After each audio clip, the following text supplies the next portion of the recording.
இன்றைக்கி chicken fried rice எப்படி பண்ணலான்னு பார்க்கலாமா? கடாயில் வந்து ஒரு 4 ஸ்பூன் ஆயில் விட்டுட்டேன். 5 பல் பூண்டு, அது நல்லா வதங்கினதுக்கப்புறம் ஒரு பெரிய வெங்காயம் பொடி பொடியாக கட் பண்ணி வச்சது, இதெல்லாம் நல்லா வதங்கினதுக்கப்புறம் ஒரு கேரட் துருவி வச்சுருக்கேன், அதுவும் சேர்த்துக்கலாம். அதில் ஒரு குடமிளகா, இது எல்லாமே ஒரு 5 நிமிஷம் வதக்கினா போதும், ரொம்ப வதங்கக்கூடாது.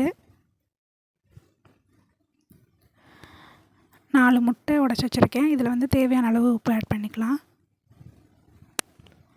இந்த மாதிரி நல்லா கலக்கி வச்சுக்கோங்க, அப்போ தான் வந்து நல்லாயிருக்கும்.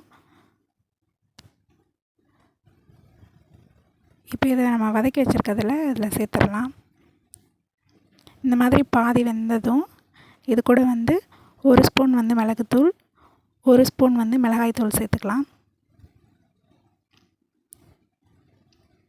இது கூட வந்து 1 ஸ்பூன் வந்து சோயா சாஸ் சேர்த்துருக்கேன்.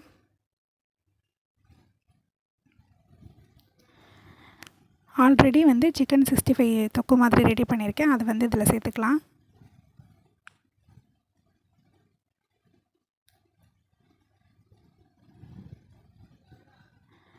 இதை நல்லா கிளறி விட்டுக்கலாம்.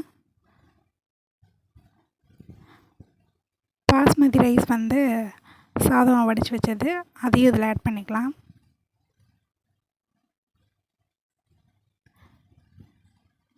இது கூட வந்து கொஞ்சமாக உப்பு, ஏன்னா ஆல்ரெடி சிக்கனில் வந்து உப்பு சேர்த்துருக்கு, அதனால் கொஞ்சமாக உப்பு சேர்த்துக்கலாம்.